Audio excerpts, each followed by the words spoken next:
بسم اللہ الرحمن الرحیم۔ السلام علیکم۔ کربلا کل اور آج کی خصوصی ٹرانسمیشن کے ساتھ میں آپ کی میزبان فرح اقرار آپ کے سامنے ہوں۔ ہماری کوشش ہے کہ اس محرم ٹرانسمیشن کے دوران اس اتنے بڑے حق و باطل کے مارکے کے اہم واقعات، اہم چیزیں آپ تک پہنچائی جا سکے، لیکن یہ واقعہ اتنا بڑا ہے، اتنی بڑی تاریخ ہے کہ آپ تک سب کچھ پہنچانا ناممکن سا لگتا ہے، لیکن پھر بھی ہم اپنی بھرپور کوششیں جاری رکھے ہوئے ہیں۔ پچھلی قسط کی اگر بات کی جائے تو ہم نے آپ تک یہ بات پہنچا دی تھی کہ مسلم ابن عقیل کی شہادت ہو چکی ہے، اور جیسا ان کا سفر رہا، جس طرح تنے تنہا انہوں نے آخر تک حق کی خاطر اپنی جان بھی پیش کر دی، وہ بھی آپ تک پہنچایا۔ وہ اس حق و باطل کے مارکے کے پہلے شہید تھے، اگرچہ وہ کربلا تک نہ پہنچ پائے، لیکن ان کی شہادت ایک الگ ہی درجہ رکھتی ہے۔ ایک طرف ہم دیکھتے ہیں کہ مسلم ابن عقیل شہادت نوش فرما چکے ہیں، دوسری طرف حضرت امام حسین رضی اللہ تعالیٰ عنہ کو کی خبر نہیں ہے اس واقعے کی، اور مکہ میں بھی کچھ واقعات ہو رہے ہیں۔ اس وقت وہاں پر کیا ہو رہا ہے، کیونکہ روانگی بھی اختیار کرنی ہے کوفہ کی جانب حضرت امام حسین رضی اللہ تعالیٰ عنہ نے، تو اس بارے میں فہد ہمیں بتائیں گے کیا کیا واقعات آئے۔ فہد علی کاظمی میرے ساتھ موجود ہے، روزانہ کی بنیاد پر ہوتے ہیں، بہت سی تیاری کر کے بہت سے واقعات اور اہم چیزیں ہمارے تک پہنچے ہیں۔ السلام علیکم فہد، کیا حال چال ہے؟ وعلیکم السلام۔ فہد، بڑی ہی ہم نے پچھلی ایپیسوڈ میں ٹریجک چیزیں لوگوں تک پہنچائیں، اور اگلے آنے والے دن بڑے ہی اہم اور بہت ہی جذباتی تکلیف دہ رہیں گے ہمارے لیے بھی۔ بے شک جی، امام علی مقام امام حسین علیہ السلام کی جو سٹرگل ہے، اور امام علی مقام نے جو قربانیاں دیں وہ تو اپنے درجے پہ بے شک، بلند ہیں۔ آپ کے رفقا نے بھی جو جانثاری دکھائی ہے وہ انہی کا ہی حصہ ہے، کوئی شک نہیں۔ اور جناب مسلم ابن عقیل اس میں سر فہرست ہیں، اس میں کوئی شک نہیں ہے۔ اگر ہم اسی کانورزیشن کو کل کی کانورزیشن کے ساتھ جوڑ کر ذرا، بالکل، تو ہانی بن عروہ جن کا ہم نے پہلے ذکر کیا تھا کہ جن کو گرفتار بھی کیا گیا، بالکل، اور ہانی بن عروہ قبیلہ مزہج کے سردار تھے جو پروٹیکٹ کر رہے تھے جناب مسلم ابن عقیل رضی اللہ تعالیٰ عنہ کو۔ اب ہانی بن عروہ کو کیونکہ اب تو ایک پریویل کر گئے نا، آپ نے مسلم ابن عقیل کو شہید کر دیا، جو انسریکشن تھی یا جو بغاوت آپ کو لگ رہی تھی، آپ نے اس کو ایک لیول پہ کویل کر دیا۔ تب عبید اللہ ابن زیاد نے اگلا حکم یہ دیا کہ ہانی بن عروہ کو بھی شہید کر دیا جائے، ان کو قتل کر دیا جائے، اور تاریخ یہ کہتی ہے کہ ان کو بازار کے اندر لے جا کے قتل کیا گیا، اور ایک میسج دینا تھا۔ اور ہانی بن عروہ واز این اولڈ مین، بہت سی روایات میں وہ 70 پلس یا 80 اس ایج گروپ کے وہ انسان تھے، he was an old man. اب جب ان کو قتل کرنے لگے تھے تو ان کے جیسے ہاتھ اور پاؤں کو باندھا ہوا تھا، اور وہ بڑی ایک قسم پرسی کا ایک عالم تھا، اور وہ اپنے قبیلے کے لوگوں کو وہاں پر بلا رہے تھے کہ مزہج کے لوگ کدھر ہیں، لیکن وہاں پر مزہج کے لوگ جو انہی کے قبیلے کے لوگ تھے وہ بھی سامنے نہ آ سکے، خوف کی وجہ سے، اتنا شدید خوف و ہراس ہوگا، یا ہم یہ بھی کہہ سکتے ہیں لیک آف کریج بھی وہاں پہ تھی، ہمیں ایک بزدلی بھی شاید نظر آ رہی تھی۔ تو وہ جب لوگوں کو پکار رہے تھے کہ میں اپنے قبیلے کا سردار ہوں، کوفے کے دیگر لوگوں کو ریمائنڈ کرا رہے تھے میں ہانی بن عروہ ہوں، تو کوئی ان کی مدد کو نہیں آتا تھا، اور انہوں نے جیسے اپنی رسیوں کو توڑنے کی کوشش کی، اور لوگوں کو یہ کہتے تھے مجھے کوئی چھڑی دے دو، مجھے کوئی عصا دے دو تو میں ان ظالموں کا مقابلہ کروں، اور میں ان سے مقابلہ کرتے ہوئے جام شہادت نوش کروں، اس بات کا اندیا دے رہے تھے۔ صحیح، لیکن وہاں پر ان کو لٹرلی سلاٹر کیا گیا، بھرے بازار کے اندر یوں ان کی شہادت ہوئی، استغفر انا للہ و انا الیہ راجعون۔ تو یہ دوسری شہادت جو ہے، ہانی بن عروہ نے بھی جام شہادت نوش کیا۔ اور for the benefit of our viewers, ان دونوں کے مزارات جو ہیں مسجد کوفہ کے اندر ہیں، اور مسجد کوفہ وہ جگہ ہے جہاں پر حضرت علی المرتضیٰ نے فجر کی نماز پڑھتے ہوئے آپ کو سٹرائک کیا گیا تھا، تو یہ اسی جگہ پر آپ کے مزارات ہیں، ہانی بن عروہ کے بھی اور حضرت مسلم ابن عقیل رضی اللہ تعالیٰ عنہ کے بھی۔ تو یہ دونوں مزارات مسجد کوفہ کے بالکل ساتھ، اور اب موجودہ دور کی مسجد کوفہ ہے جہاں پر ان کے دونوں مزارات ایگزسٹ کرتے ہیں۔ اب جب ہانی بن عروہ کی شہادت ہوتی ہے، مسلم ابن عقیل کی شہادت ہوتی ہے، تو ان دونوں کے سروں کو کاٹ کر یزید کے دربار تک بھیجا جاتا ہے۔ جو لوگ یہ سمجھتے ہیں کہ یزید had nothing to do with واقعہ کربلا، تو آپ دیکھیں گے کہ مختلف مواقعوں کے اوپر یزید کی انوالومنٹ آپ کو نظر آئے گی۔ تو مسلم اور ہانی رضی اللہ عنہم کے جو سروں کو بھیجا جاتا ہے، تو اس کے ساتھ جو خط ہے جو عبید اللہ ابن زیاد لکھتا ہے، اس خط کی میں عبارت مختصراً آپ کے سامنے پیش کرتا ہوں. کہتا ہے الحمدللہ خدا نے امیر المومنین کے حق کو محفوظ رکھا، دشمن کی فکر سے انہیں بچا لیا. میں امیر المومنین کو خبر دیتا ہوں، یزید کو کہہ رہا ہے، میں امیر المومنین کو خبر دیتا ہوں کہ مسلم نے ہانی بن عروہ کے گھر میں پناہ لی تھی. میں نے ان دونوں پر جاسوس مقرر کیے، کچھ لوگ فریب سے ان کے پاس بھیجے اور ان سے دھوکہ کر کے دونوں کو باہر نکالا. خدا کے فضل سے دونوں میرے قابو میں آ گئے اور میں نے ان دونوں کی گردن مار دی. میں ان کے سر، دو آگے افراد کے نام ہیں، ان کے ساتھ آپ کو بھیج رہا ہوں. یہ دونوں شخص تابع فرمان اور طاعت گزار اور خیر خواہ ہیں. امیر المومنین جس بات کو بھی چاہیں ان سے دریافت کریں. یعنی اب ان کے سروں کو کاٹا گیا ہے. اور میں یہاں پر روک کے ایک بات آپ سے شیئر کرنا چاہتا ہوں. پروفٹ صلی اللہ علیہ وآلہ وسلم نے وار کے بھی مینرز ہمیں سکھائے تھے، جنگ اور جہاد کے بھی آداب سکھائے تھے. سرکار دو عالم صلی اللہ علیہ وآلہ وسلم نے یہ فرمایا تھا کہ کافروں کے جسموں کو بھی پامال نہیں کرنا، ان کی باڈیز کا بھی احترام ہے. جنگ بدر میں، جنگ احد میں ان کی باڈیز کو پامال نہیں کیا گیا. اور پروفٹ صلی اللہ علیہ وآلہ وسلم کی یہ ارشاد کو حضرت علی المرتضیٰ جب آپ کی شہادت ہو رہی تھی تو آپ نے بھی اپنے بیٹوں کو یہ نصیحت کی تھی، امام حسن اور امام حسین علیہ السلام کو، کہ میرے کلر کی باڈی کو میوٹیلیٹ یا پامال نہ کرنا. کیونکہ میں نے سرکار دو عالم صلی اللہ علیہ وآلہ وسلم سے سنا ہے، حضرت علی المرتضیٰ نے فرمایا کہ کسی میڈ ڈاگ کو بھی پامال نہ کرو. تو یہ تو اشرف المخلوقات انسان، یعنی ایک لیول کے اوپر. تو اب آل رسول کے اور آل رسول کے سپورٹرز کے جسموں کو نہ صرف پامال کیا جا رہا ہے بلکہ ان کے سروں کو ان کے تنوں سے جدا کیا جا رہا ہے اور پھر درباروں میں یوں پھرایا جا رہا ہے.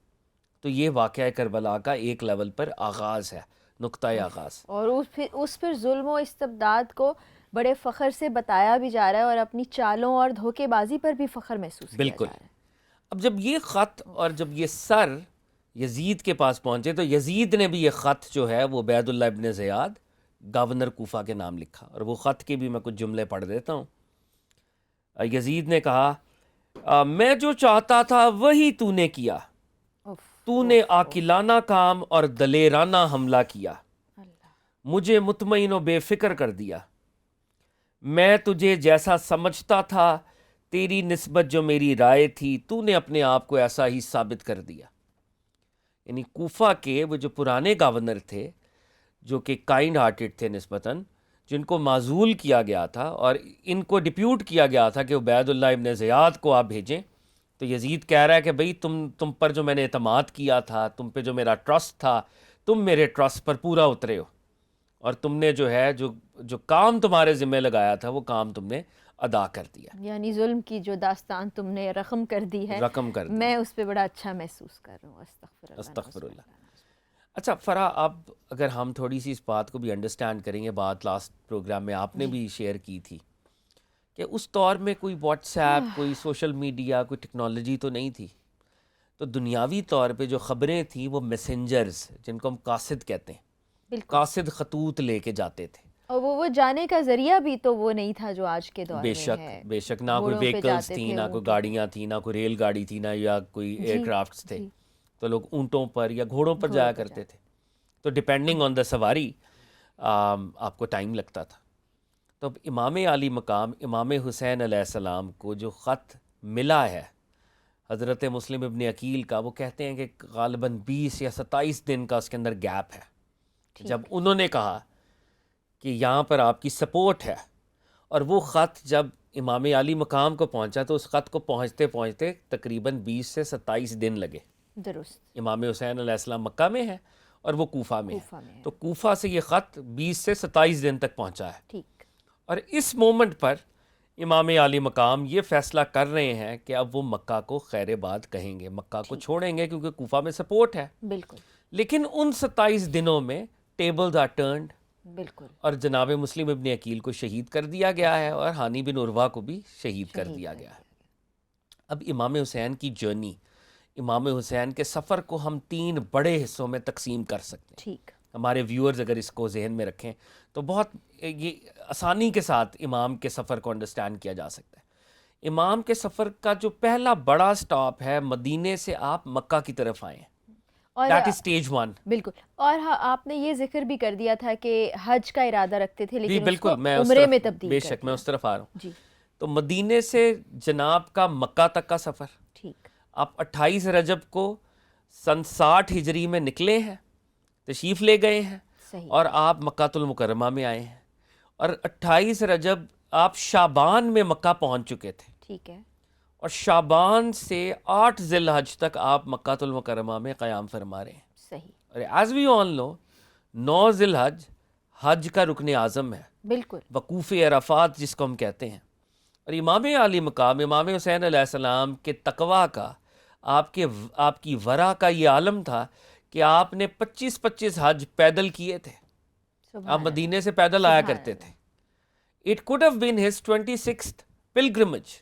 یہ شاید ان کا 26واں حج ہوتا، لیکن وہاں پر وہ جو کانسپریسیز ہو رہی تھیں جن کو امام حسین علیہ السلام کو اپنی حکمت کے ساتھ آپ نے بھانپا تھا، جس وجہ سے آپ الٹیمیٹلی مکہ کو چھوڑیں گے، اور آپ نے مکہ کو چھوڑا. لیکن اب ہم تھوڑا سا پاز کرتے ہیں، جیسے ہم نے 2 ایپیسوڈز پہلے یہ کانورزیشن کی تھی، اور وہ کانورزیشن آج کی کانورزیشن کے ساتھ بڑی ریلیونٹ ہے. امام علی مقام کو امام حسین کے جو خیر خواہ تھے وہ سفر سے روک رہے تھے. بالکل. بالکل. جیسے ہم نے دیکھا آپ کے ہاف برادر محمد حنفیہ نے آپ کو روکا، انہوں نے کہا کہ آپ کہیں نہ جائیں، اگر آپ جانا چاہتے ہیں آپ مکہ جائیں.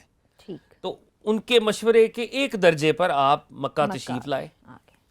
مکہ میں جناب عبداللہ ابن عباس رضی اللہ تعالیٰ عنہ نے، یہ 3-4 عبداللہز ہیں جو روک رہے ہیں.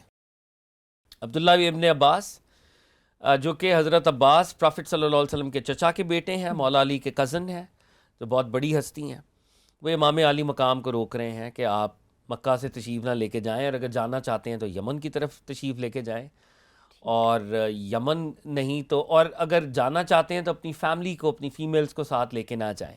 اچھا. اور امام علی مقام کو جو بھی شخص روکتا ہے، آپ کہتے ہیں کہ آپ نے بڑی خیر خواہی کی بات کی، آپ ان کی خیر خواہی پر ان کا تشکر ادا کرتے ہیں، ان کا شکریہ ادا کرتے ہیں. صحیح.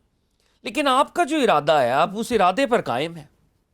پھر جناب عبداللہ ابن زبیر، حضرت عبداللہ ابن زبیر کون ہے؟ حضرت عبداللہ ابن زبیر جیسے کہ پہلے بھی تذکرہ ہوا، جی. حضرت زبیر بن العوام رضی اللہ تعالیٰ عنہ جو عشرہ مبشرہ کے ایک صحابی ہیں، ان کے صاحبزادے ہیں.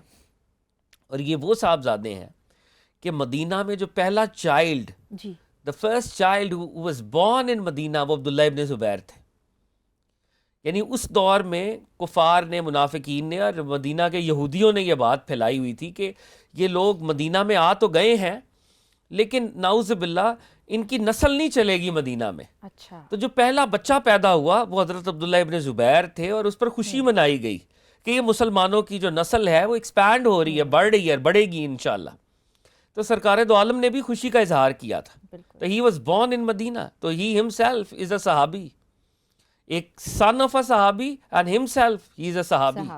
اور ان کی جو والدہ ہیں وہ حضرت اسماء بنت ابی بکر ہیں، یعنی حضرت ابو بکر کے نواسے ہیں، بالکل. اور حضرت زبیر بن العوام کے بیٹے ہیں عبداللہ ابن زبیر. اور عبداللہ ابن زبیر نے بھی یزید کی بیعت نہیں کی، لیکن یہ روپوش ہو کے مدینہ سے مکہ آئے ہیں. اچھا. امام علی مقام اپنی فیملی کے ساتھ علی اعلان مدینہ کو چھوڑ کر مکہ آئے ہیں. جیسے ہم نے پچھلی ایپیسوڈز میں بھی دیکھا کہ امام نے کہا میں شاہراہ سے جاؤں گا، بالکل، میں رات کے اندھیرے میں بھی نہیں جاؤں گا، میں ڈکلیئر کر کے جاؤں گا کہ آئی ایم لیونگ فرام مدینہ. صحیح. تو عبداللہ ابن زبیر رضی اللہ تعالیٰ عنہ نے بھی امام حسین سے ڈائیلاگ کیا، تاریخ کے اندر وہ ڈائیلاگ ہے، اور ان کو کہا کہ اگر آپ مناسب سمجھیں تو آپ مکہ میں رہیں، اور یہاں پر مل کر ہم کوئی لائے عمل اور اسٹریٹجی بناتے ہیں، کوئی اسٹرگل مل کر کرتے ہیں اس طرح سے. لیکن امام علی مقام نے ان کی بات پر بھی یہی ارشاد فرمایا اور اپنا ارادے کا اظہار کیا کہ آپ مکہ چھوڑیں گے. ٹھیک. اور آپ نے ایک لطیف نقطہ پریزنٹ کیا. آپ نے فرمایا عبداللہ، میں نے اپنے والد سے سنا تھا مکہ میں ایک شہادت ہوگی، میں نہیں چاہتا وہ شہادت میری ہو. کیوں؟ مکہ مسلمانوں کا قبلہ و کعبہ ہے، بے شک، مکہ جائے امان ہے، مکہ سیکرڈ ہاؤس ہے. امام علی مقام گو کے مظلوم ہیں لیکن پھر بھی نہیں چاہتے کہ ان کا خون یہاں پر سپل ہو. کتنی باریک بات ہے بالکل بالکل، کہ امام علی مقام ظالم نعوذ باللہ، یہ تو تصور ہی نہیں ہو سکتا کہ وہ ظلم نعوذ باللہ. ظلم اور نعوذ اہل باللہ، بیت تو نعوذ دو باللہ، متضاد اور کانٹرڈکشنز ہیں. بالکل ڈسپائٹ کہ امام حسین مظلوم ہیں، وہ مظلوم ہو کر بھی یہ نہیں چاہتے کہ کعبے کی حرمت ان کے خون سے پامال ہو اور خون ادھر گرے. سبحان اللہ سبحان اللہ. فہد، اس کے بعد کے واقعات بڑے دردناک ہیں اور سفر اختیار کرنا ہے حضرت امام حسین رضی اللہ تعالیٰ عنہ کو، مکہ چھوڑنا ہے، وہ صبر آزما کام ہے. وہ کیسے ہوگا اور کیا کیا واقعات پیش آئے اس دوران، اس پر ہم ڈسکشن کریں گے، لیکن ایک چھوٹی سی بریک کے بعد آپ الف ٹی وی کے ساتھ رہیے.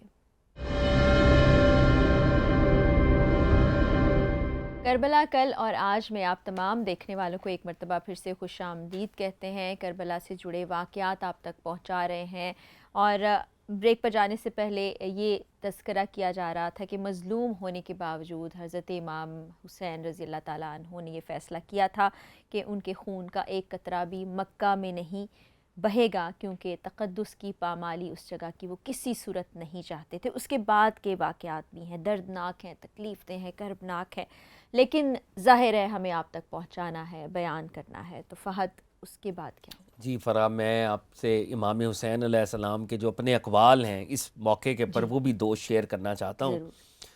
حضرت عبداللہ ابن زبیر نے امام حسین کو کہا کہ آپ مسجد حرام میں رہیے، میں آپ کی نصرت کے لیے لوگوں کو جمع کروں گا. کہ امام آپ ادھر رہیں، مسجد حرام میں رہیں. I will raise numbers for you in order to help you. آپ کی نصرت کے لیے لوگوں کو میں جمع کروں گا. صحیح. امام حسین علیہ السلام نے فرمایا اگر ایک بالشت بھر اس مسجد حرام کے باہر میں قتل ہو جاؤں تو واللہ میں اسے اس بات سے بہتر سمجھتا ہوں کہ ایک بالشت میں اس مسجد کے اندر قتل کیا جاؤں. کیا بات ہے. آپ نے فرمایا کہ میں اس بات کو بہتر نہیں سمجھتا. if I am given a choice، ایک انچ بھی مجھے باہر شہادت اختیار کرنی پڑے، باہر اختیار کروں گا، یہاں نہیں. یہاں اختیار نہیں کروں گا. کیونکہ اس کا کیا مطلب ہے کہ جب آپ لوگوں کو جمع کریں گے وہ تو ظالم ہے، بالکل. اور تاریخ نے بعد میں ثابت کیا کہ انہوں نے تو کعبۃ اللہ کو بھی نہیں چھوڑا، مدینہ طیبہ کو بھی نہیں چھوڑا، اور کعبۃ اللہ کو بھی نہیں چھوڑا. بعد کے ہسٹوریکل واقعات جو پوسٹ کربلا ہوئے ہیں بالکل. وہ ایک علیحدہ درد کی داستان ہے. تو امام علی مقام امام حسین علیہ السلام، کیونکہ انہوں نے پچھلے خط میں بھی کہا نا کہ میں قرآن کے ساتھ ہوں، بالکل. میں اللہ کے ساتھ ہوں، اللہ کی نبی صلی اللہ علیہ وسلم کی سنت کے ساتھ ہوں. تو وہ جنگ کے اندر بھی اس بات کا اہتمام کر رہے ہیں کہ کعبۃ اللہ کی، بیت اللہ کی حرمت پامال نہ ہو. کیونکہ اگر وہاں پہ نمبرز جمع کیے گئے تو جنگیں ہوں گی، جھڑپیں ہوں گی، اور اس سے کعبۃ اللہ کی حرمت پر اثر پڑے گا. بالکل. اور جیسا کہ آپ نے فرمایا تھا کہ میں نے پروفٹ صلی اللہ علیہ وسلم کی ایک حدیث صلی اللہ علیہ وسلم. علی المرتضیٰ اپنے والد ماجد سے سنی ہے. مولا علی نے مجھے یہ بتایا ہے کہ ایک شہادت مکہ کے اندر ہوگی، میں وہ شہید نہیں بننا چاہتا، لیکن تاریخ کا یہ جبر کہہ لیں، آئرنی کہہ لیں کہ جناب عبداللہ ابن زبیر وہ شہید ہوئے اور وہ کعبۃ اللہ کے اندر موجود تھے جب ان کو شہید کیا گیا، اس واقعے کے 20-25 سال بعد. تو امام علی مقام امام حسین علیہ السلام کیونکہ عزیمت کے رستے پر ہیں، بے شک. اور وہ کعبۃ اللہ کو چھوڑیں گے، اور انہوں نے کعبۃ اللہ کو چھوڑا. جیسے پچھلی ایپیسوڈ میں بھی ہم نے بات کی جی جی. کہ امام علی مقام امام حسین علیہ السلام کو یہ بھی علم تھا کہ حاجیوں کے لباس کے اندر بھی ان کو جی شہید کرنے کا ایک منصوبہ ہے، بالکل. اور اس وہ یہ بھی چاہتے ہیں کہ ان کے کلرز بے نقاب ہوں. امام حسین علیہ السلام یہ جانتے ہیں ان کو شہید کیا جائے گا، اور وہ احادیث ہم آپ کے سامنے رکھیں گے. بالکل. تو سرکار دو عالم صلی اللہ علیہ وآلہ وسلم نے امام حسین کو گود میں اٹھا کر ارشاد فرمائی تھی. وہ احادیث حضرت علی المرتضیٰ کے علم میں تھیں، وہ احادیث بی بی فاطمہ کے علم میں تھیں، وہ احادیث اہل بیت کے علم میں تھیں. شہادت امام علی مقام ان کی شہادت سے پہلے یہ خبریں مشہور تھی. بالکل بالکل. لیکن پھر بھی امام علی مقام اس بات کا اہتمام ضرور کریں گے کہ ان کے کلرز بہرحال بے نقاب ضرور ہوں، تاکہ حق اور باطل کا فرق جو ہے وہ سامنے آ جائے. بے شک بے شک. اب یہاں پر ایک انٹرسٹنگ بات ہے. عبداللہ ابن عباس نے روکا، عبداللہ ابن زبیر نے روکا، اور امام علی مقام نے اظہار کیا کہ وہ آگے جائیں گے۔ اب ایک اور عبداللہ ہیں، عبداللہ ابن جعفر رضی اللہ تعالیٰ عنہ۔ یہ حضرت جعفر طیار رضی اللہ تعالیٰ عنہ کے بیٹے ہیں، امام حسین علیہ السلام کے فرسٹ کزن ہیں، اور یہ بی بی سیدہ زینب کے ہسبینڈ بھی ہیں۔ اچھا۔ اور حضرت عبداللہ ابن جعفر he was a very very rich man, he was a very wealthy man. اور آپ اپنے ٹریڈ کیروانز، آپ کے جو قافلے تھے، وہ پورے عرب دنیا کے اندر آپ کا کاروبار اور آپ کا وہ سارا معاملہ، تجارت آپ کی پھیلی ہوئی تھی، جس کی وجہ سے آپ ایٹ ٹائمز مدینہ سے بھی دور جانا پڑتا، آپ کو مکہ سے بھی دور جانا پڑتا، اور آپ ٹریول میں رہتے۔ اور آپ کی سخاوت بھی بڑی مشہور تھی۔ اچھا۔ آپ کی سخاوت عرب دنیا میں ضرب المثل تھی۔ اگر کسی کو کہنا ہوتا، اور خاص طور پر اس دور میں، کہ یہ سخی ہے، تو کہتے کہ یہ عبداللہ ابن جعفر کی طرح سخی۔ اچھا۔ He was such a generous and such a wealthy man۔ یہ مدینہ میں نہیں تھے جب امام حسین علیہ السلام تشریف لے کے گئے، صحیح۔ اور اب ان کو اس ارادے کا پتہ چلا کہ امام حسین علیہ السلام مکہ سے بھی تشریف لے جائیں گے۔ انہوں نے، کیونکہ ہی واز اے ویلدی مین، اور جیسے آج کل بھی ہوتا ہے کہ جو ویلدی لوگ ہوتے ہیں ان کے کانٹیکٹس ہوتے ہیں گورنمنٹ کے اندر، بیوروکریسی کے اندر، بالکل۔ تو آپ نے اپنے کانٹیکٹس کو یوز کرنے کی کوشش کی، اور آپ نے یہ سوچا کہ میں کسی طریقے سے امام حسین علیہ السلام کے لیے امان کو طلب کروں، کہ ان کو امان دی جائے۔ تو جو مکہ کا گورنر ہے، مکہ کے گورنر کا نام ہے عمر بن سعید۔ ٹھیک۔ تو عمر بن سعید سے آپ نے ایک کانٹیکٹ اسٹیبلش کیا، اور عمر بن سعید کو آپ نے یہ کہا کہ دیکھو جنگ بری چیز ہے، عبداللہ ابن جعفر رضی اللہ تعالیٰ عنہ، صحیح۔ میں امام حسین علیہ السلام کو آمادہ کروں گا ٹھیک۔ کہ یہ مکہ نہ چھوڑیں اور عراق کی طرف نہ جائیں، تو تم لوگ بھی ریلیکس ہو جاؤ۔ صحیح۔ تو انہوں نے کہا اس سے اچھی کون سی بات ہو سکتی ہے، یہ عراق کی طرف نہ جائیں، اور جنگ اگر آپ نہیں کرتے تو آف کورس ہم ایک آپ کو امان دے دیتے ہیں۔ ٹھیک۔ عبداللہ ابن جعفر رضی اللہ تعالیٰ عنہ نے ساتھ اس بات کا بھی اہتمام کیا، مکہ کے گورنر کو کہا کہ تم جو امان دیتے ہو اپنا بھائی بھی میرے ساتھ بھیجو، اچھا۔ تاکہ امام حسین علیہ السلام کو اور اہل بیت کو اس بات کی گارنٹی ملے کہ یہ امان جو ہے یہ کوئی ہوا میں نہیں ہے، this is a real meaningful document. تو وہ اس بات کے اوپر بھی مان گیا، ٹھیک۔ اور وہ انہوں نے ایک امان نامہ تیار کیا، صحیح۔ اور اس امان نامہ میں وہ کہہ رہے ہیں بسم اللہ الرحمن الرحیم، عمر بن سعید کی طرف سے اس گورنر مکہ ٹھیک۔ حسین ابن علی کو، میں خدا سے سوال کرتا ہوں کہ آپ کو اس ارادے سے باز رکھے جس میں آپ کے لیے تباہی ہو۔ صحیح۔ یعنی آپ مکہ سے جائیں گے تو نعوذ باللہ جنگ ہوگی، اور نعوذ باللہ آپ اپنی جان سے ہاتھ دھو بیٹھیں گے، تو میں دعا کرتا ہوں کہ آپ اس ارادے سے باز رہیں۔ میں نے آپ کے پاس عبداللہ بن جعفر اور اپنے بھائی یحییٰ بن سعید کو بھیجا ہے، ان کے ساتھ میرے پاس چلے آئیے، میرے یہاں آپ کے لیے امان ہے، صلہ ہے، نیکی ہے، پناہ ہے۔ اس باب میں خدا کو گواہ، کفیل اور وکیل اور نگہبان قرار دیتا ہوں۔ ٹھیک۔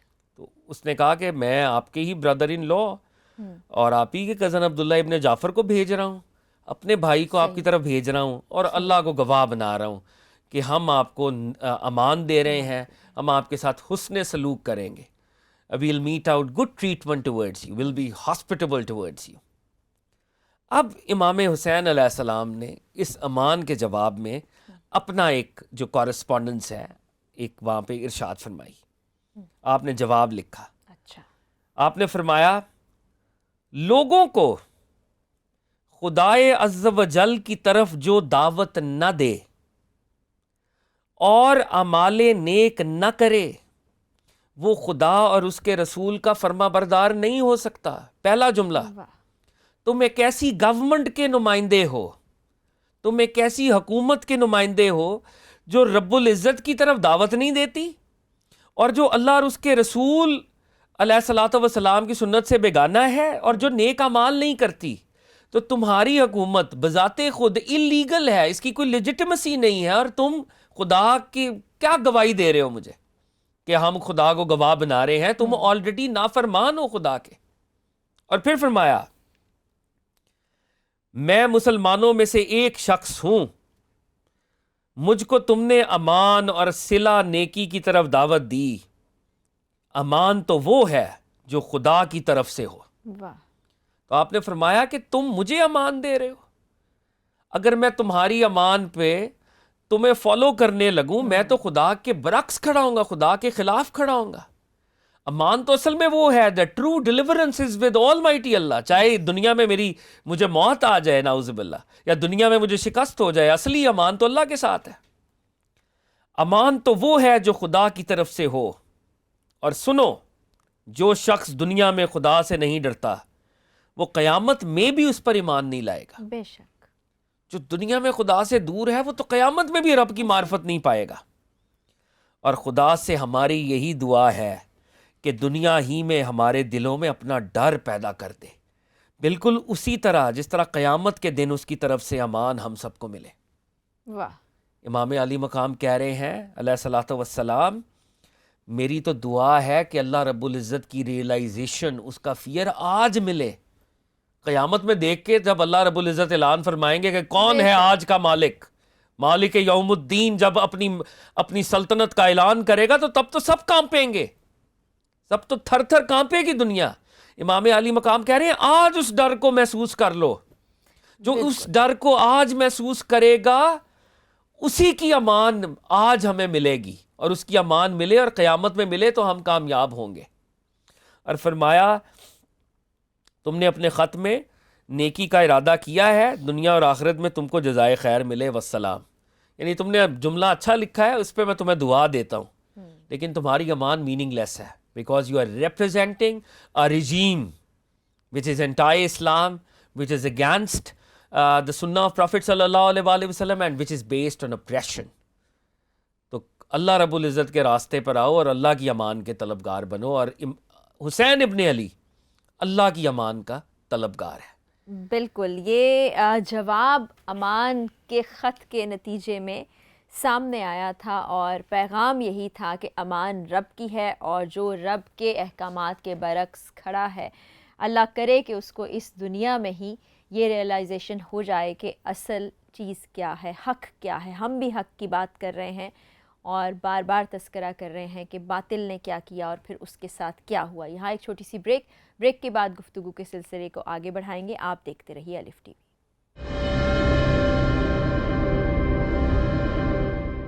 آپ دیکھ رہے ہیں کربلا کل اور آج، میں ہوں آپ کی میزبان فرح اقرار۔ تمام دیکھنے والوں کو ایک مرتبہ پھر آج کی اسپیشل ایپیسوڈ میں خوش آمدید کہتے ہیں۔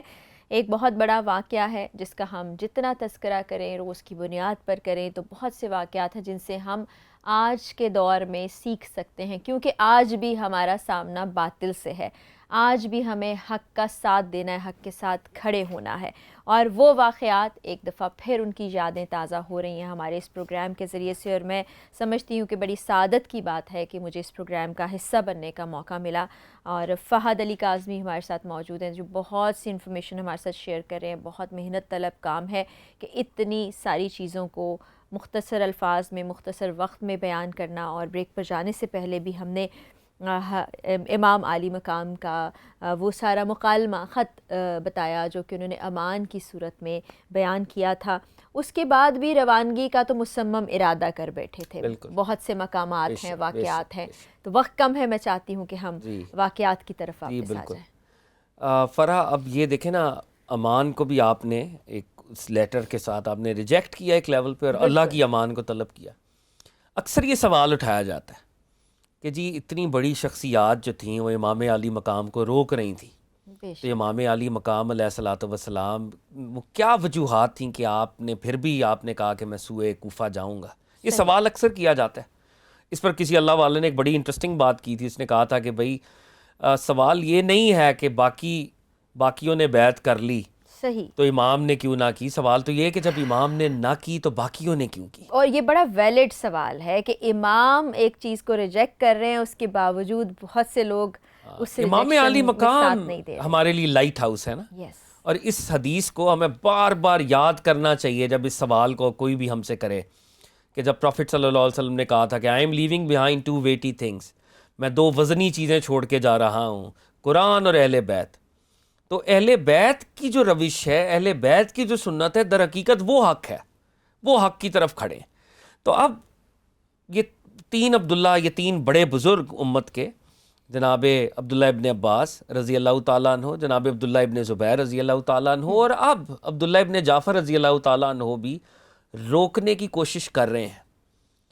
اور امام علی مقام امام حسین علیہ السلام ہر وقت یہی فرما رہے ہیں، آپ نے بڑی اچھی نصیحت کی، میں آپ کی خیر خواہی کو انڈرسٹینڈ کرتا ہوں، بالکل، لیکن میں نے جانا ہے.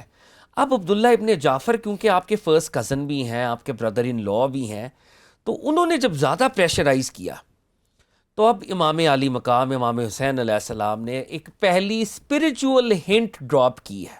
اچھا، اور میں نے آپ کے پروگرام میں یہ بات پہلے بھی عرض کی تھی، اب دوبارہ عرض کر رہا ہوں، امام کا مشن حقیقت میں روحانی ہے. ایسا ہی ہے. اس دنیا میں بظاہر وہ سیاسی معاملے کے طور پہ سامنے آ رہا ہے، حقیقت میں وہ روحانی معاملہ ہے، وہ صبر و رضا کی منزل ہے جسے امام علی مقام نے اختیار کرنا ہے. تو امام علی مقام کو جب روکا جا رہا تھا عبداللہ بن جعفر کی جانب سے، تو آپ نے فرمایا میں نے رسالت مآب صلی اللہ علیہ وآلہ وسلم کو خواب میں دیکھا ہے، جو انہوں نے حکم دیا ہے اسے میں بجا لاؤں گا، اس میں ضرر ہو یا نفع ہو. تب امام علی مقام نے، یہ ہم نے ایک اہل سنت کے معتبر ترین سورس علامہ جریر طبری نے اس کو ریکارڈ کیا، میں وہاں سے پریزنٹ کر رہا ہوں کہ امام علی مقام نے کیا فرمایا، مجھے سرکار دو عالم علیہ الصلوۃ والسلام کی خواب میں زیارت ہوئی ہے. اس زیارت میں آقا علیہ الصلوۃ والسلام نے مجھے کچھ احکامات ارشاد فرمائے ہیں، میں اس حکم کے پابند ہوں. اس حکم میں بظاہر مجھے لاس ہو یا بظاہر مجھے پروفٹ ہو، میں نے وہی کرنا ہے جو آقا علیہ الصلوۃ والسلام نے مجھے حکم دیا ہے. اب ان سے پوچھا گیا کہ یا امام آقا علیہ الصلوۃ والسلام نے کیا ارشاد فرمایا ہے؟ صحیح. تو آپ نے فرمایا میں نہ کسی سے بیان کروں گا اور نہ کسی کو بتاؤں گا یہاں تک کہ اپنے خدا سے ملاقات کر لوں. واہ، یعنی وہ راز کی بات ہے. It is a mystery, it is a spiritual mystery. تو جو لوگ سید الشہداء کے مشن کو انڈرسٹینڈ نہیں کرتے، وہ اس لیے بھی انڈرسٹینڈ نہیں کرتے کیونکہ وہ اس واقعے کے روحانی پہلو سے غافل ہیں. There is a spiritual angle that we need to appreciate, that we need to understand. بالکل اور یہ ہماری کتابوں کے اندر یہ روایات موجود ہیں. بالکل. تو امام حسین علیہ السلام کے پاس دنیاوی حکمت بھی ہے. دنیاوی حکمت کے درجے پر وہ نہیں چاہتے کہ مکہ میں ان کو قتل کیا جائے اور ان کا بلڈ مکہ میں سپل ہو. یہ دنیاوی حکمت ہے. اور ایک اسپرچول حکمت ہے. وہ اسپرچول حکمت آقا علیہ الصلوۃ والسلام کا وہ ارشاد ہے، وہ راز ہے جو ان کو آقا کی طرف سے منتقل ہوا تھا. بالکل. اور اس پوائنٹ ان ٹائم پہ اگر فہد تاریخ دیکھیں اور یہ تمام جرنی دیکھیں تو بچپن اگر حضرت امام حسین رضی اللہ تعالیٰ عنہ کا یاد کریں تو بارہا حضور پاک صلی اللہ علیہ وسلم ان کا ماتھا چومتے تھے، گلا مبارک چومتے تھے اور کہتے تھے، اس بات کے بارے میں بتاتے تھے کہ یہ شہادت کی طرف جائیں گے یہ بچے. بے شک وہ آپ کی جو شہادت کی خبر ہے وہ مدینہ طیبہ میں مشہور تھی، اور وہ حدیث میں ابھی جان کے اس لیے نریٹ نہیں کر رہا کہ آنے والے پروگرامز میں ہم وہ حدیث نریٹ کریں گے. سرکار دو عالم علیہ الصلوۃ والسلام نے امام حسین کی زندگی میں گریہ فرمایا جب شہادت کی خبر ان کو دی گئی، تو وہ حدیث موجود ہیں. صحابہ کے علم میں تھی، بلکہ مولا مرتضیٰ حضرت علی المرتضیٰ کرم اللہ وجہہ جب صفین کے لیے معرکہ صفین عراق اور سیریا کے بارڈر پر وہ میدان تھا، جب آپ تشریف لے کے گئے تو راستے میں کربلا کا میدان آیا اور حضرت علی المرتضیٰ نے اس وقت امام حسین کو ایڈریس کرتے ہوئے کہا، اے ابا عبداللہ، اے ابا عبداللہ، صبر کرنا، صبر کرنا. اور کہتے ہیں کہ شیر خدا اسد اللہ اتنا روئے کہ ان جیسا بہادر شخص زندگی میں شاید اتنا نہ رویا ہو، کیونکہ وہ واقعہ کربلا اور وہ زمین کربلا کا مشاہدہ کر رہے تھے. تو یہ خبر ان ہستیوں کے پاس آلریڈی، اور وہ اسپرچول معاملہ تھا، لیکن یہاں پر اب وہ ایک ہاریزونٹل پلین کے اوپر یہ ایک پالیٹکس کا ایک وہ بھی ساتھ ساتھ پیرالل ایک وہ چل رہا ہے. اچھا، اب امام حسین علیہ السلام جب مکہ سے نکلے ہیں اور مکہ سے اب ارادہ ہے کہ وہ جائیں، تو یہاں پر تاریخ کا ایک اور بڑا ہی انٹرسٹنگ اور ایک بڑا ہی یونیک سا ایک واقعہ ہوتا ہے. ایز یو آل نو کہ عرب ورلڈ میں پوئٹس ہوتے تھے، پوئٹری ہوا کرتی تھی. تو عرب دنیا کا ایک بہت بڑا شاعر فرزدق ایسے ہی ہے جیسے میں اب سمجھانے کے لیے اپنے ویورز کو، جیسے ہمارے اردو میں اسد اللہ خان غالب یا میر تقی میر یا علامہ محمد اقبال. تو وہ عرب دنیا کا اس درجے کا یعنی بہت بڑا شاعر تھا وہ، اور عرب دنیا میں اس کا بڑا مقام تھا. تو وہ حج کے لیے مکہ میں داخل ہو رہا ہے, اچھا حج کرنے کے لیے وہ آ رہا ہے, اور وہ کچھ روایات میں اپنی والدہ کے ساتھ تھا, اچھا اور وہ عراق سے آ رہا تھا, اور عرب دنیا میں اس کا بڑا شہرہ تھا. اب ایک طرف امام علی مقام امام حسین جو کہ امام وقت اور جو سرکار دو عالم کے نواسے, جو اس وقت ہر طرح سے مسلم دنیا کے لیڈر, اور پھر ایک طرف سے یہ پوئٹ جو اپنی طرح اپنے درجے کا بہت بڑا انٹلیکچوئل ہے, جو اپنے درجے کا بہت بڑا ایک شخص ہے. اب امام حسین اور ان کا آپس میں ڈائیلاگ ہوا. اچھا. اور امام حسین علیہ السلام نے اس سے پوچھا کہ کوفہ کے اور عراق کے حالات کیا ہیں. اور یہ اسی وقت ہوا جب مکہ چھوڑنے کا ارادہ امام کر چکے مکہ ہیں چھوڑ رہے ہیں, اب اور انہوں نے یہ مکہ آ رہے ہیں. ہاں, امام حسین علیہ السلام کا قافلہ جو ہے وہ روانگی کے لیے تیار ہے, مکہ سے نکل رہا ہے, درست. مکہ سے باہر کی طرف کا سفر, اور یہ آ رہا ہے, اور تو یہ مکالمہ کراس روڈز اور یہ اس کے اوپر تو کیا مکالمہ ہے ہوا. وہ مکالمہ؟ تو امام حسین نے پوچھا بیان کرو تم لوگوں کو کس حالت پر چھوڑ کر آئے ہو. فرزدق نے کہا حضور لوگوں کے دل آپ کی طرف مائل ہیں, تلواریں ان کی بنی امیہ کی ایانت کے لیے ہیں, اور ہر حکم آسمان سے اترتا ہے. کہ حضور جس جگہ سے میں آیا ہوں دل تو لوگوں کے آپ کے ساتھ ہیں, مگر تلواریں بنو امیہ کے ساتھ ہیں, تلواریں یزید کے ساتھ ہیں. اللہ اللہ اللہ. اور پھر اس نے پوئٹکلی یہ کہا کہ حکم تو آسمان سے اترتا ہے, یعنی تقدیر تو پھر اللہ کے ہاتھ میں ہے. آئی ڈونٹ نو کہ فائنل آؤٹ کم کیا ہوگی. اب یہاں پر اگر ہم 1 منٹ کی ریفلیکشن اور میڈیٹیشن کریں, کیا آج بھی یہ نہیں ہو رہا کہ ہم دل سے جس کو حق سمجھتے ہیں, جس کو صداقت سمجھتے ہیں, جس کو ٹروتھ سمجھتے ہیں, ہم کھڑے ہونے وقت باطل کے ساتھ کھڑے ہوتے ہیں؟ کیا یہی دنیا کی کہانی نہیں ہے؟ کیا یہی وہ ویل آف ہسٹری نہیں ہے جو بار بار گھوم رہا ہے؟ کہ ہماری ہپوکریسی کا عالم یہ ہے کہ جس کو ہم حق سمجھتے ہیں انٹرنلی, ایکسٹرنلی ہمیشہ اس کے برعکس کھڑے ہوتے ہیں. تو فرزدق کا یہ جملہ ایک تو اس سچویشن کو ایپٹلی ڈسکرائب کرتا ہے, مگر یہ ایک یونیورسل ڈکٹم بھی ہے. ایسا ہی ہے کہ انسان اتنا کمزور ہے کہ حق کو انٹرنلی پہچاننے کے باوجود بھی موسٹ آف دا ٹائم اس کے خلاف کھڑا ہوتا ہے, کلمہ حق نہیں کہہ سکتا, کلمہ حق نہیں کہتا. اور مجھے بلکہ برسبیل تذکرہ مجھے وہ علماء یہود بھی یاد آتے ہیں. وہ کہا گیا کہ یہ سرکار دو عالم کو ایسے پہچانتے ہیں جیسے ماں اپنے بچے کو پہچانتی ہے مگر مانتے نہیں ہیں. بے شک بے شک. They knew all the signs. تو یہاں پر بھی وہ ہو رہا تھا. تو امام حسین علیہ الصلوۃ والسلام نے جب یہ جملہ سنا تو آپ نے ارشاد فرمایا تم نے سچ کہا, خدا ہی کی طرف سے حکم ہے اور خدا ہی جو چاہتا ہے وہی ہوتا ہے. اگر حکم آسمانی ہمارے حق میں ہوا تو ہم اس کی نعمت کا شکر بجا لائیں گے, اور وہی ادائے شکر کی توفیق دینے والا ہے. اور اگر حکم آسمانی ہمارے ارادے کے خلاف ہوا تو جس کی نیت حق پر ہے, جس کی خصلت میں خوف الہی ہے, اس پر الزام نہیں ہوتا. واہ واہ واہ. تو امام علی مقام نے اس کے جملے کے اوپر اپنے جملے جو اس سے بھی بلند تھے, کیا بات کہ ہم سب آسمانی حکم ہی کے پابند ہیں. اگر آسمانی حکم ہمارے لیے دنیاوی طور پہ انورٹڈ کاماز میں سکسیس کا باعث ہے تو ہم اس کا شکر ادا کریں گے, اور اگر دنیاوی طور پہ ہمیں لاس ہوا تو جس کی نیت حق پر ہو وہ رب العزت کی عدالت میں ملزم نہیں ہوتا, وہ تب بھی رب العزت کا محبوب ہوتا ہے.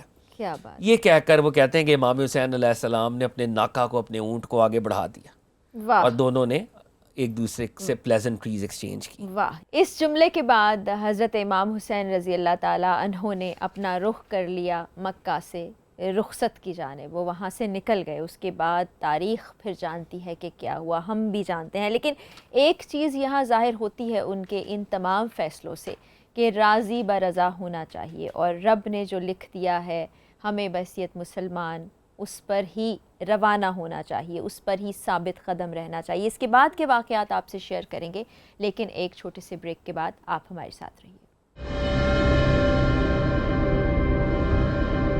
کربلا کل اور آج میں ایک مرتبہ پھر آپ کو خوش آمدید کہتے ہیں. بریک پر جانے سے پہلے ہم نے آپ کو بتایا تھا کہ مکہ سے رخصت اختیار کر لی ہے خروج اختیار کر لیا ہے اور حضرت امام حسین رضی اللہ تعالیٰ عنہ اپنے اگلے مقام کی طرف بڑھ گئے ہیں۔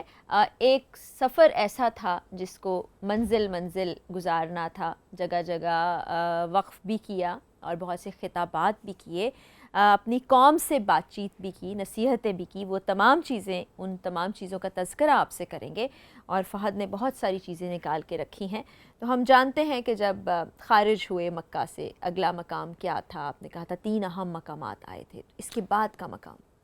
جی فرا، اگر ہم امام حسین کی جرنی مطلب اوور آل ہم اس کو دیکھیں تو آپ کا مدینہ سے مکہ آنا جی، اور مکہ سے کربلا تک چھوٹے بڑے ملا کے 14 سٹاپس ہیں، صحیح 14 مقامات ہیں جہاں پر امام علی مقام نے قیام فرمایا ہے، صحیح، اور وہاں پر کیمپ کیا، کہیں پر ایک رات کا سٹے ہوگا، کہیں پر زیادہ سٹے ہوگا، اور بعض مقامات پر آپ نے خطبات ارشاد فرمائے۔ تو اس پروگرام میں ہم کوشش کریں گے کہ ان 14 میں سے جو اہم سٹاپس ہیں ان کا بھی ہم تذکرہ کریں، لیکن اوور آل اگر ہم دیکھیں مدینہ سے مکہ اور مکہ سے اب جب کوفہ جا رہے ہیں تو درمیان میں ایک مقام ہے، مقام زبالہ، اچھا، اور مقام زبالہ بھی ایک طرح کا ٹرننگ پوائنٹ ہے، صحیح، اور زبالہ سے پھر ہم کربلا کی طرف بڑھ جائیں گے یا بڑھ جاتے ہیں۔ تو یہ 3 امام حسین علیہ السلام کی جو جرنی ہے اس کی 3 سٹیجز ہم دیکھ سکتے ہیں، مدینہ سے مکہ، مکہ سے زبالہ، زبالہ سے الٹیمیٹلی کوفہ کی بجائے کربلا، جو وادی کرب و بلا۔ لیکن اس سے پہلے امام حسین علیہ السلام اب مکہ سے جب ایگزٹ کر رہے ہیں جی، تو مقام ہاجر پہ آپ نے قیام کیا۔ اب مکہ سے باہر، جی، مقام ہاجر ایک جگہ تھی، وہاں پر آپ نے قیام کیا، اور ایز وی شوڈ ریممبر کہ حضرت مسلم ابن عقیل رضی اللہ تعالیٰ عنہ کا خط اور امام کے ٹریول میں 20 سے 27 ڈیز کا فرق ہے۔ تو امام حسین علیہ السلام کو ابھی یہی علم ہے کہ مسلم ابن عقیل کا وہ جو سارا معاملہ ہے وہ بظاہر کامیاب ہو چکا ہے، اور ان کو لگتا ہے کہ وہ بخیریت ہیں، وہ بخیریت ہے، ابھی کوئی اور نئی خبر امام تک نہیں پہنچی۔ تو مقام ہاجر میں امام حسین علیہ السلام نے اپنے دوسرے ایمبیسڈر کو بھیجا، حضرت مسلم ابن عقیل کے پیچھے دوسرے ایمبیسڈر کو بھیجا، اور ان کا نام حضرت قیس تھا، اور امام حسین علیہ السلام نے اپنا ایک لیٹر بھیجا اور اس میں فرمایا میں اللہ کی حمد بیان کرتا ہوں، اللہ کے سوا کوئی معبود نہیں ہے، مسلم ابن عقیل کا خط مجھے ملا، تم لوگوں کے حسن عقیدہ اور تم سب کی مدد اور میرے حق پر متفق ہونے کا حال مجھے معلوم ہوا۔ تو امام علی مقام کہہ رہے ہیں کہ مجھے آپ کی سپورٹ کا پتہ چلا، میں خدا سے دعا کرتا ہوں کہ ہم پر احسان کرے، تم لوگوں کو اس بات کا اجر عظیم دے۔ میں تمہارے پاس آنے کے لیے ذی الحج کی 8ویں کو منگل کے روز مکہ سے روانہ ہو چکا ہوں۔ 8 ذی الحج کو امام علی مقام روانہ ہو رہے ہیں، مکہ چھوڑ رہے ہیں، اور 8 یا 9 ذی الحج کو ہی حضرت مسلم ابن عقیل کی شہادت ہو رہی ہے۔ تو فرمایا امام علی مقام نے جب میرا قاصد تمہارے پاس پہنچے تو اپنے کام میں جلدی کرو اور کوشش کرو، میں کچھ دنوں میں تمہارے پاس انشاءاللہ حاضر ہو جاؤں گا، والسلام۔ تو اب امام مکہ سے نکلے ہیں، مقام ہاجر سے آپ نے یہ لیٹر اپنے قاصد حضرت قیس کو دے کر کوفہ کی طرف بھیجا ہے۔ حضرت قیس کو یزیدی آرمی مقام قادسیہ میں انٹرسیپٹ کرتی ہے اور ان کے خط کو بھی پا لیتی ہے، اور حضرت قیس کو بھی اذیتیں دے کر شہید کر دیا جاتا ہے۔ امام حسین علیہ السلام نے اپنے ایک اور قاصد جو امام حسین علیہ السلام کے رضائی بھائی بھی تھے، پرانے وقتوں میں ایسا ہوتا تھا کہ بچے رضاعت کے رشتے بھی پیدا ہو جاتے تھے، یعنی ایک خاتون سے ان کے رضاعت کے رشتے ہوتے تھے۔ تو امام حسین علیہ السلام کے ایک رضائی بھائی حضرت عبداللہ بن بختر انہیں تاریخ میں کہا جاتا ہے، ان کو آپ نے بصرہ کی طرف روانہ کیا اپنا قاصد اور اپنا ایمبیسڈر بنا کے، اور اب تو بصرہ کے بھی حالات بدل چکے تھے، بصرہ میں بھی ان کو بھی شہید کر دیا گیا۔ اب یہ شہادتوں کا سلسلہ جو ہے وہ شروع ہو چکا ہے۔ حضرت قیس کی شہادت، دی ایمبیسڈر ٹو کوفہ، جن کو قادسیہ میں حسین بن نمیر غالباً یہ وہ کمانڈر تھا، یزیدی کمانڈر، جو کربلا میں بھی موجود ہوگا اور جو پھر باقی لوگوں کی بھی شہادت کا، بہت سے ہستیوں کی شہادت کا ذمہ دار ہوگا، اسی نے حضرت قیس کو بھی شہید کیا، اور یہ شہادتوں کا سلسلہ اب جاری ہے۔ اب یہاں پر تاریخ کا فرا ایک اور بڑا انٹرسٹنگ واقعہ ہے. ایک پرسنالٹی ہیں حضرت زہیر ابن کین. حضرت زہیر ابن کین رضی اللہ تعالیٰ عنہ حج کر کے، کیونکہ امام حسین تو ایک اپنی مخصوص پیس سے جا رہے ہیں، بالکل، تو یہ حج کر کے اب مکہ سے باہر نکل گئے ہیں، اور یہ امام حسین علیہ السلام کو بچپن سے پہچانتے ہیں، بچپن کے جاننے والوں میں سے یہ امام کے مقام کو بھی سمجھتے ہیں، لیکن یہ امام حسین کو اوائڈ کر رہے ہیں. اچھا، کہ میرا امام حسین سے راستے میں اگر کہیں ملاقات ہو جائے اور امام حسین کہیں میرے ساتھ کربلا چلو، کوفہ چلو، اس وقت تو کوفہ ہی تھا نا، تو کوفہ چلو، تو میں پتہ نہیں جا پاؤں گا. ہی واز ریلکٹنٹ، جیسے ہم سب ہیومن بینگز ہوتے ہیں. ہمیں بھی کوئی کہا جائے کہ حق کے راستے پہ ابھی چلو، تو شاید میں بھی یہاں پہ بات تو بہت کر رہا ہوں زور و شور سے، لیکن شاید خدا نہ خواستہ شاید بھاگنے والے میں اللہ ہمیں معاف کرے. تو ایک ہیومن بینگ ایسے ہی ہوتا ہے کہ ریلکٹنس. تو حضرت زہیر ابن کین میں دیر از اے ہنٹ آف ریلکٹنس، اور وہ کیا کر رہے ہیں کہ امام حسین علیہ السلام سے آمنا سامنا نہ ہو. تو وہ کر یہ رہے ہیں کہ جہاں پہ امام حسین علیہ السلام کے قافلہ کیمپ کرتا ہے، صحیح، یہ آگے بڑھ جاتے ہیں. درست. اور جہاں پر امام حسین علیہ السلام جا رہے ہیں، ٹریول کر رہے ہیں، اپنے قافلے کو روک لیتے ہیں کہ دونوں قافلے ایک جگہ پہ اکٹھے نہ ہونے پائیں. بٹ وہ جیسے کہتے ہیں نا، as luck would have it, ان کی خوش قسمتی کہ ایک موقع ایسا آیا کہ امام حسین علیہ السلام بھی ایک ایسی جگہ پہ رکے جہاں پہ ان کو بھی رکنا پڑ گیا. اب دونوں قافلے آمنے سامنے. صحیح. امام حسین علیہ السلام نے پیغام بھجوایا کہ زہیر ابن کین سے کہیے کہ وہ مجھ سے ملاقات کرے. اب زہیر ابن کین روایات کہتی ہیں وہ کھانا کھا رہے تھے اور ان کے کھانے میں پوز آ گیا. ان کی زوجہ نے کہا تمہیں نواسہ رسول بلاتے ہیں اور تم ریلکٹنس کا شکار ہو. Why are you reluctant? Why this pause? Go! تو وہ اپنی زوجہ کی موٹیویشن پر اٹھتے ہیں اور امام حسین کے پاس جاتے ہیں، اور امام حسین علیہ السلام کو دیکھنا تھا، ڈائیلاگ زیادہ ہوا نہیں، ان کی ٹرانسفارمیشن ہو گئی اور انہوں نے امام حسین علیہ السلام کے ساتھیوں میں شامل ہونے کا فیصلہ کر لیا. اب وہ واپس آتے ہیں، اپنی زوجہ کو کہتے ہیں ہماری یہ اتھینٹک ہسٹریز ہمیں بتاتی ہیں کہ میں تمہیں خوش دلی کے ساتھ آزاد کرتا ہوں اس لیے کیونکہ میں نہیں چاہتا میری وجہ سے تم کسی مصیبت کا شکار ہو، کیونکہ اگلا سفر موت کا سفر ہے. تو میں نہیں چاہتا تم میری خوشحالی کی ساتھی تھی، میری پراسپیرٹی کی کمپینین تھی، تو آپ اپنے فیملی کی طرف جا سکتی ہیں، میں امام حسین کے ساتھ جا رہا ہوں. اور وہ کہتے ہیں کہ زہیر ابن کین کا چہرہ جو ہے وہ اس وقت دمک رہا تھا. He was absolutely happy at that point in time. تو زہیر ابن کین رضی اللہ تعالیٰ عنہ اس پوائنٹ پر امام حسین کے قافلے میں شامل ہو جاتے ہیں. واہ. اب یہ قافلہ بڑھ رہا ہے آگے، اور یہ قافلہ ایک مقام ہے جس کو مقام سالبیہ کہتے ہیں. سالبیہ میں دو میسنجرز، دو قاصد جو ہیں امام حسین کے پاس پہنچتے ہیں خط لے کے، خبر لے کے. اب وہ جب امام حسین کے پاس آتے ہیں تو وہ کہتے ہیں کہ حضور ہم آپ سے گفتگو کرنا چاہتے ہیں. اور امام حسین اپنے کلوز کمپینینز کے ساتھ، یعنی امام حسین کا جو قافلہ ہے جیسے ہم الٹیمیٹلی دیکھیں گے، جو پرووربیل جو ایک نمبر ہے وہ ہے 72 کا عدد. بالکل. تو وہ جو 72 کا عدد ہے اس میں آپ کی فیملی ہے، آپ کے کلوز کمپینینز ہیں، تو آپ اپنے کلوز کمپینینز میں ہیں ابھی. اور یہ بات بھی ذہن میں رہے کہ امام حسین جب مدینے سے نکلے تھے تو ان کے کلوز کمپینینز اور ان کی فیملی ہی ان کے ساتھ تھی. امام حسین جب مکہ سے نکلے ہیں، اور یہ بات مجھے یہاں پر ایمفسائز دے کر پہلے بھی کرنی چاہیے تھی اور اب میں کرنے کی سعادت حاصل کر رہا ہوں، کہ امام حسین جب مکہ سے نکلے تھے تو بہت سے لوگ ان کے ساتھ شامل ہو گئے تھے.